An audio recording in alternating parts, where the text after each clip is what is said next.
Bishop of the Barrio, because he was close to his people. The community, the barrio, knew him. When you hear of a possible saint coming out of Barrelas, that's huge. Alphonse Gallegos was born into a large family in the Barrelas neighborhood of Albuquerque in 1931. The font used for his baptism still stands at Sacred Heart Catholic Church.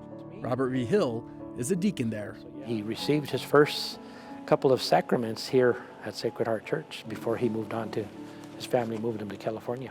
His life started with struggle. Alphonse Gallegos was near blind in one eye. His family moved him to Los Angeles as a kid in hopes that there would be more help for him there. Ironically, it was that disability that almost kept him out of the priesthood. Some seminaries did not accept him. And in our faith, saints, also when you read their stories, they struggled. That's why they're saints, because they struggled, but they never gave up their faith. Determined to be a priest, Gallegos was finally ordained in 1958, and immediately, Father Gallegos began a ministry focusing on the poorest in the community and lobbying community leaders to help fund educational opportunities. Pope John Paul II noticed and made him a bishop in the Sacramento area. Father Alicio Gallegos was tapped to investigate Gallegos' life. Once he was appointed bishop, he did not change. He just continued to do what he had always done. Visiting the people in their homes, walking the streets of Sacramento, visiting the young people in the parks, reaching out to the homeless, to the migrants. Bishop Gallegos marched with Cesar Chavez and fought for the rights and working conditions of farm workers.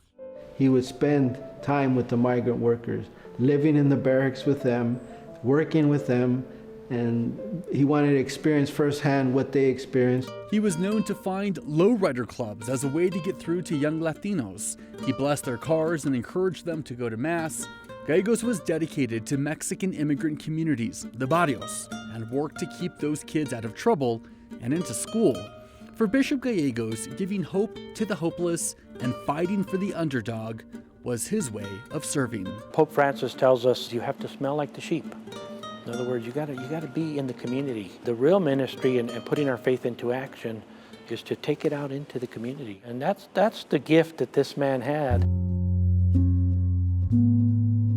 Bishop Gallegos died in 1991 in a car crash, and after his death, people came forward with stories about him, stories that may be miracles, stories that include Bishop Gallegos curing blindness and diseases. One of the more remarkable cases comes from this man, Aldo Nunez. Doctors gave Aldo a sudden terminal leukemia diagnosis with just hours to live. With death hours away, Aldo began praying to Bishop Gallegos, who was his childhood priest.